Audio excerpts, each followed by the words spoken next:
For AI, governance has to be done. But governance is all governance really is visibility, authority, and accountability.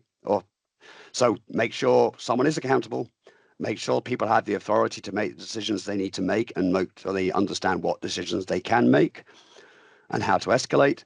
Make sure what you're doing is visible and it is monitored. If you have those three things in place, you have governance. Compliance, you want to work towards compliance. I would suggest SOC 2, definitely. Be aware of GDPR if you're working in Europe, because it does have implications on how you store data, and especially if you want to go into California as well, there are implications there.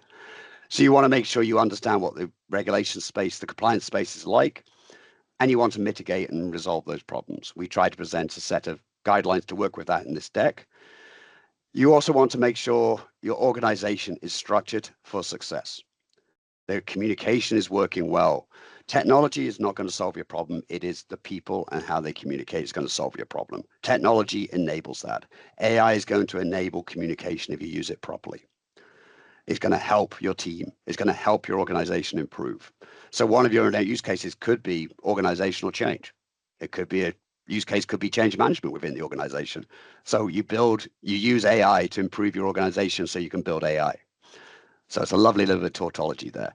Risk management, make sure you are aware of your risks and you've documented them and you've got your mitigations in place. Now, there is talk that sometimes declaring risk means you open yourself up for liability if you don't respond to them. But make sure you have a reason why you're not responding or how you're responding to those risks.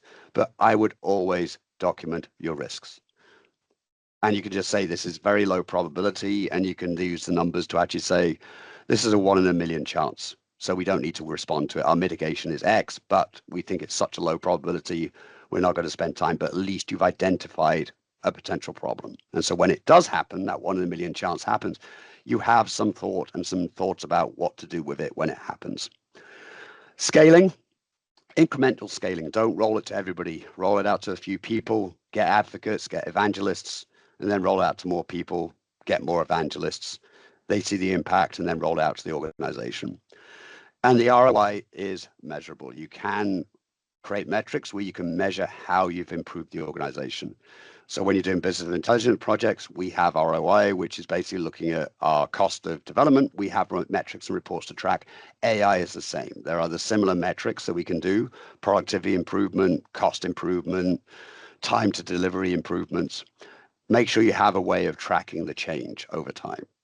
So start doing your metrics to track how you work currently. And then when you roll AI, you'll see those improvements and it'll give you something to target for.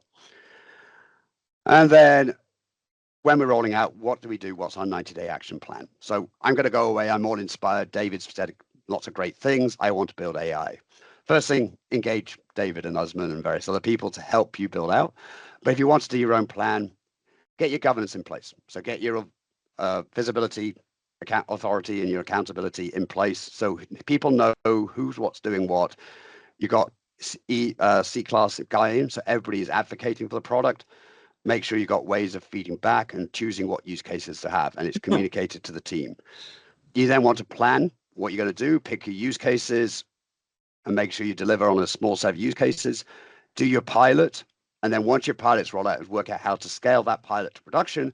And then you go back and pick up new use cases and go through the same loop and refining all the 4 stages, your governance mechanisms as you become more formal in governance, your planning processes, start bringing in the PMO and your product planning systems in place so it's more aligned with how you work, and you gradually scale in an iterative process. You can use this 90-day plan as an iterative cycle for large-scale deployment within the organization. That's one reason why I delayed it here.